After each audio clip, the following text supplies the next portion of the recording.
Namaste, this is Sridevi Srinivasan in Maya Katha Story Time. Today I have an interesting story for you. Ready to listen? Let's get into the story. Once in a village there lived a rich farmer, Makan Lai. He had acres and acres of farmlands, number of cows, oxen, buffaloes and so many servants in his household. His wife Meenu was very happy to have lots of money and servants at her beck and call. What about Makan Lai? Was he happy? He hated the money he spent to keep servants. He was a miser. So one day he went to his wife and told, Meenu, I am going to dismiss all the servants and will bring one servant who can do everything. Meenu was puzzled. What? One servant to do everything? How is it possible? We have a huge farm and lot of work in the cattle shed too. How is it possible for one person to do everything? Please think about it. But Makan Lai decided. One servant and one salary. That's it. And so Makan Lai went in search of that one servant who can do everything for him. And he heard about Mrigu Maharaj. Mrigu Maharaj was a sage who lived in the next village. He had tantric and magical powers. So Makan Lai went to seek his help. Maharaj, Pranam, I want one servant. Please give me one person who can do everything for me. Mrigu Maharaj accepted his request. He sat on the ground. He set firewood in front of him and went in deep meditation. After some time, he opened his eyes and chanted few words, and there was a frightening clap of thunder as the firewood bursted off into flames. Emerged a huge muscular booth. Abba dabba jabba, give me some wadba, asked the booth. Maharaj said, go along with Makan Lai and do as he says. The booth said, Abba dabba jabba, I will go, Maharaj, but I have a condition. He should not give me any time to rest. I should be given work all night and all day. If he is not giving me work, then I will gobble him up, said the booth. Makan Lai declared, oh, booth, don't worry. I have lots of work in my farm. Please come with me. So Booth and Makan Lai went to their village. As soon as Makan Lai reached his home, he dismissed all his servants and the game started. Booth asked for work. Abba dabba jabba, give me some work. Makan Lai ordered, go to the farm and plow the fields. Booth went. Makan Lai thought that he can relax a bit, so he sat on the charpoy and closed his eyes. Within some time, Booth finished the work and came back to Makan Lai. With a shrieking noise, he shouted, Abba dabba jabba, give me some work. Makan Lai was frightened and he woke up. He said, oh, you finished plowing the field? He asked. Yes, Pa, I finished. Give me some work, Pa. So Makan Lai was very happy. Oh my God, I got the right person to do work. So Makan Lai said, go and sow the seeds and water the fields. Booth went. Makan Lai thought, now I can sleep nicely. He again closed his eyes. And within few minutes, Booth came back and started shaking Makan Lai. Abba dabba jabba, give me some work.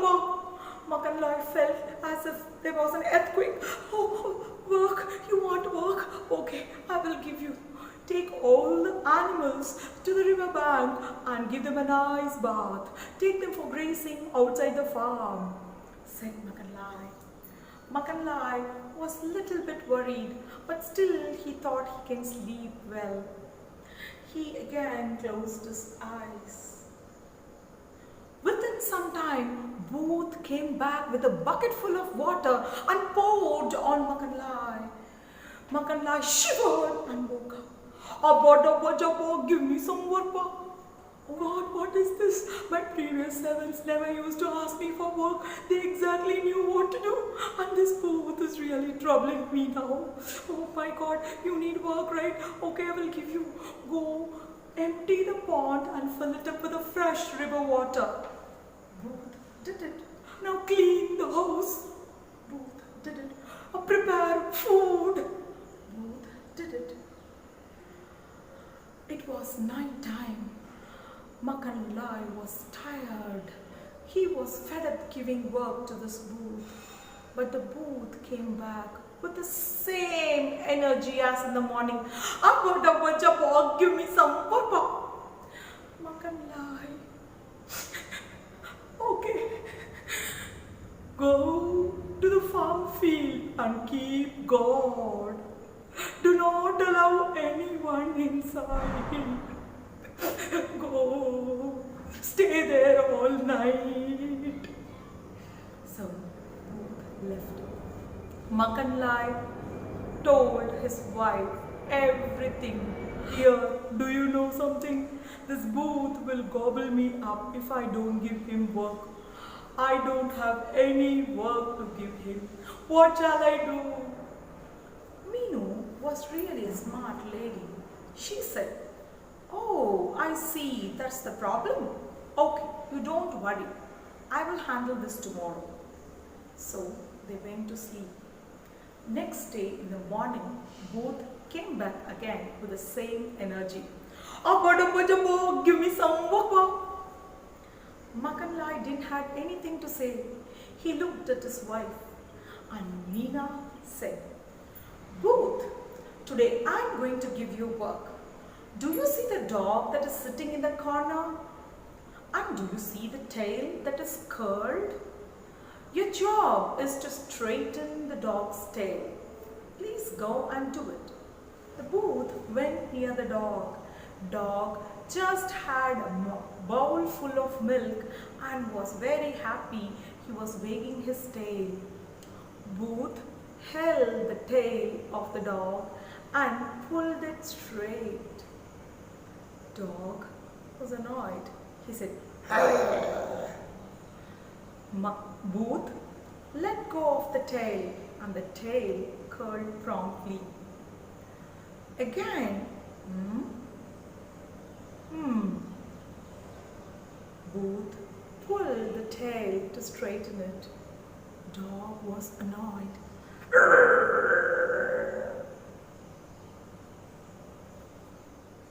He hurriedly took the hand and the tail again curled up. Angry with this tail, the Booth pulled the tail straight and pulled it hard. The dog was really mad and started barking. Booth got scared and started running around the house. The dog followed him. They ran and ran and ran around the house for some time, and Meenu got an idea. She shouted, Booth, run away, run out of this place. The dog will bite you, dog will eat you. Run away from this place. The Booth ran far, far away and vanished after some time. And that's how Makan Lai was saved. Makan Lai realized his mistake. He rehired all his servants and gave them good salary. That's the story. இப்போ இந்த கதையை நம்ம தமிழ்ல பார்க்கலாமா? ஒரு கிராமத்துல மக்கன் லாய் என்ற ஒரு பணக்கார விவசாயி ஒருத்தர் இருந்தார். அவருக்கு நிறைய விவசாய நிலங்களும் மாடுகள், பசுக்கள், எருதுகள்னு நிறைய விலங்குகளும் நிறைய பணமும் இருந்தது. வேலையாட்கள் நிறைய பேர் இருந்தாங்க. நிறைந்த செல்வமும் கூப்பிட்டா வந்து வேலை செய்யறதுக்கு ஆட்களும் இருந்ததால அவருடைய மனைவி மீனு ரொம்பவே சந்தோஷமா இருந்தாங்க. ஆனா மக்கன் லாய் எப்படி இருந்தார்னு நினைக்கிறீங்க? சந்தோஷமா இருந்தார்னு நினைக்கிறீங்க? இல்லவே இல்லை. அவருக்கு தன்னுடைய பணத்தை எல்லாம் இந்த வேலையாட்களுக்கு போய் கொடுக்குறோமேங்கிற கவலை தான். அவர் ஒரு வட்டி கட்டின கஞ்சன். ஒரு நாள் அவர் மனைவி கிட்ட போய் சொன்னார், மீனு, இந்த வேலையாட்கள் எல்லாரையும் நான் வேலையை விட்டு நீக்கிட போறேன். நீக்கிட்டு ஒரு வேலைக்காரரை மட்டும் கூட்டிட்டு வர போறேன். அவர் இது எல்லா வேலைகளையும் பார்த்துப்பாரு அப்படின்னு சொன்னார். என்ன சொல்றீங்க நீங்க? அப்படியெல்லாம் நடக்குமா என்ன? ஒரு வேலையாளால இத்தனை வேலைகளை பார்த்துக்க முடியுமா? என்ன சொல்றீங்க? ஒரே குழப்பமா இருக்கே, இதெல்லாம் நடக்கிற கதையா தெரியலையே அப்படின்னு மீனும் சொன்னாங்க.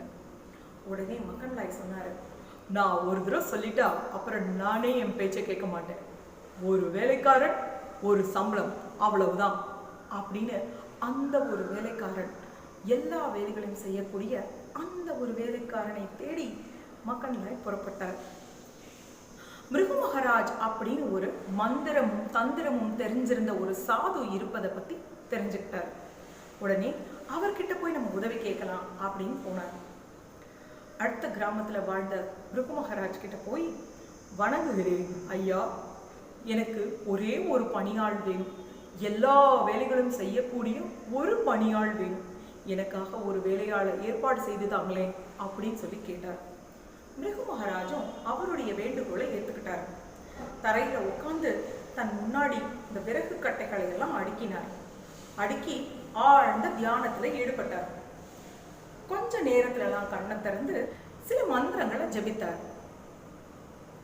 கொஞ்ச நேரத்துக்கெல்லாம் இடி சத்தத்தோட அந்த விறகு கட்டைகள் எல்லாம் பஸ்மமாகி அதிலிருந்து ஒரு பெரிய பலம் பொருந்திய உருவம் தோன்றியது. ஒரு பூதம் தோன்றியது.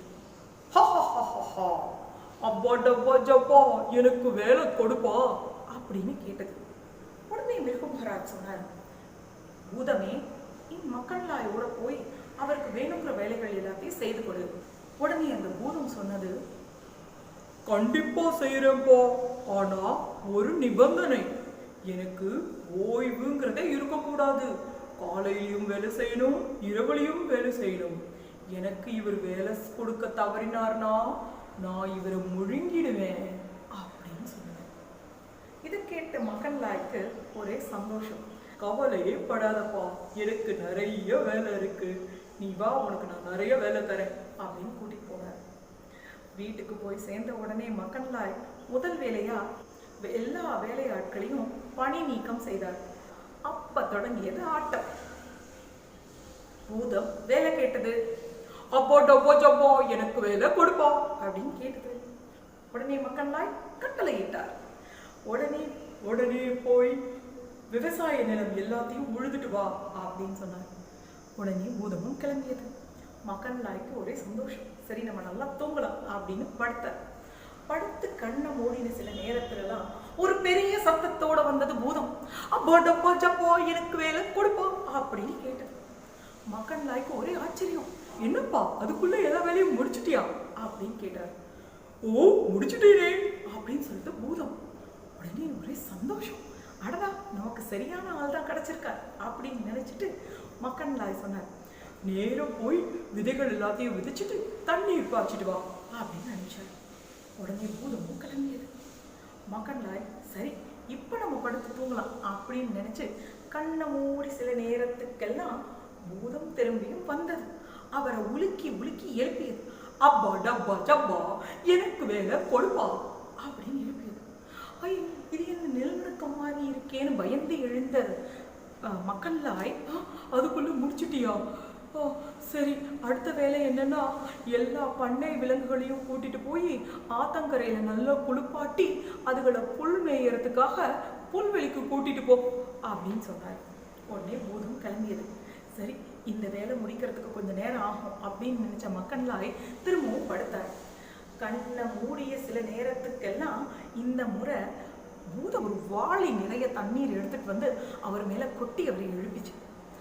மக்கன்லாய் ஒரே உதறலோட எழுந்து என்னடா இது, எனக்கு இதுக்கு முன்னாடி இருந்த வேலையாட்கள் யாரும் என்னை இப்படி படுத்தினதே இல்லையே, அவங்க என்ன வேலை வேணும்னு கேட்டதே இல்லையே, என்ன வேணும் தெரிஞ்சிருந்து அவங்களே எல்லாத்தையும் செய்தாங்களே, இந்த பூதம் என்னடா என்னை இப்படி படுத்துது அப்படின்னு நினைச்சாரு மக்கன்லாய். அவ்வாடப்போ ஜப்போ எனக்கு வேலை கொடுப்பா அப்படின்னு கேட்டது பூதம். உடனே மக்கன்லாய் சொன்னார், சரி, உனக்கு வேலை தானே வேணும், போய் குளத்துல இருக்கிற நீர் எல்லாத்தையும் எடுத்துட்டு வெளியில எடுத்து கொட்டிட்டு ஆத்தங்கரையில இருந்து புதுசா தண்ணி எடுத்துட்டு வந்து கொட்டு அப்படின்னு சொன்னார். பூதம் செய்து முடித்தது. சரி, இப்ப சாணத்தை எல்லாம் உருட்டி விரட்டி தட்டி வை அப்படின்னு சொன்னார். பூதம் முடித்தது. சரி, இப்ப வீடெல்லாம் சுத்தம் செய் அப்படின்னு சொன்னார். பூதம் முடித்தது. இப்போ சமையல்லாம் செய்து வைக்கிறியா அப்படின்னு கேட்டார். உடனே பூதமும் செய்து முடித்தது. என்ன வேலை செய்வதுன்னே தெரியாம ரொம்ப அயற்சியோட உட்கார்ந்திருந்தாரு மகன்லால். பூதமோ காலையில இருந்த அதே புத்துணர்ச்சியோட வந்தது. அப்பா டப்பா ஜப்பா எனக்கு வேலை கொடுப்பா அப்படின்னு கேட்டது. மகன்லாலுக்கு என்ன சொல்றதுன்னே தெரியல. வேலையா, சரிப்பா தரேன். நீ சரி, இரவு நேரமாச்சா, நீ நேரம் காவலுக்கு போய் நில்லு. யாரையும் உள்ள விடாம காவல் காத்துட்டு நிக்கணும். இரவு முழுவதும் காவல் காக்கணும், சரியா அப்படின்னு அனுப்பி வச்சார். அனுப்பி வச்சுட்டு மனைவி கிட்ட வந்து நடந்தது எல்லாத்தையும் சொன்னார். அம்மா மீனும் நான் ஒரு பிரச்சனையில இருக்கேம்மா. இந்த பூதத்துக்கு நான் வேலை கொடுக்கலைன்னா இந்த பூதம் என்னை விழுங்கிடுமா அப்படின்னு சொன்னார். மீனும் ரொம்ப சாதுரியமான பெண்மணி. அவங்க சொன்னாங்க, சரி கவலைப்படாதீங்க, நாளைக்கு அந்த பூதம் வரட்டும், நம்ம பார்த்துக்கலாம் அப்படின்னு சொன்னாங்க. அடுத்த நாள் காலையிலும் பூதம் அதே உற்சாகத்தோட வந்தது. அப்பா டப்பா ஜப்பா எனக்கு வேலை கொடுப்பா அப்படின்னு கேட்டது. மகன்லாய்க்கு சொல்றதுக்கு வேலையே இல்லை. மீனும் பார்த்தாரு. மீனும் பூதத்தை கூப்பிட்டாங்க. பூதம் இங்க வாங்க. அந்த ஓரத்துல ஒரு நாய் படுத்து தூங்குது பாத்தீங்களா, அந்த நாயுடைய வாலை பாத்தீங்களா சுருண்டு இருக்கு. உங்க வேலை என்னன்னா நாயுடைய வாலை நிமிர்த்தணும் அப்படின்னு சொன்னாங்க. உடனே பூதம் நாய்கிட்ட போச்சு. நாய் அப்பதான் பால் குடிச்சிருந்ததால ரொம்ப சந்தோஷமா வாலை ஆட்டிட்டே இருந்தது. அந்த நேரத்துல பூதம் அதனுடைய வாலை பிடிச்சு மெதுவா இழுத்தார். கோபத்துல நாய் அப்படின்னு உருமியது. பூதம் வாலில இருந்து கையை எடுக்க வால் மீண்டும் சுருண்டது. திரும்பவும் வாலை பிடிச்சு இழுத்தார். நாய்க்கு கோபம் வந்தது. அப்படின்னு உருமியது. உடனே பூதம் கையை வேகமா எடுக்க வால் மீண்டும் சுருண்டது. பூதத்துக்கு கோபம் வரவே வேகமா அந்த வாலை பிடிச்சு இழுத்தார். கோபம் வந்த நாய் குறைக்க ஆரம்பிச்சது. அப்படின்னு குறைச்ச உடனே பயந்து போன பூதம் கையை எடுத்துட்டு வேகமா ஓட ஆரம்பிச்சது. வீட்டை சுத்தி சுத்தி ஓட நாயும் திறத்த ஆரம்பிச்சது. உடனே மீனுக்கு ஒரு யோஜனை. பூதமே ஓடிப்போ, ஓடி போயிடு, இல்லைன்னா நாய் உன்னை கடிச்சு சாப்பிட்டுடும், நீ ஓடிடு ஓடிடு அப்படின்னு பயன்படுத்தினான். பூதம் பயந்து நடுங்கி ஓடி ஓடி ஓடி கடைசியில மறைஞ்சு போச்சு. மகன்லாய் காப்பாற்றப்பட்டார். மகன்லாய்க்கு தான் செய்த தவறு என்ன அப்படிங்கிறது புரிஞ்சது. உடனே தன்னுடைய பணியாட்கள் எல்லாரையும் கூப்பிட்டு மீண்டும் வேலையை கொடுத்தார். நல்ல சம்பளம் கொடுத்தாரு. சந்தோஷமா இருந்தார். இதுதான் கதை. நன்றி. தேங்க்யூ.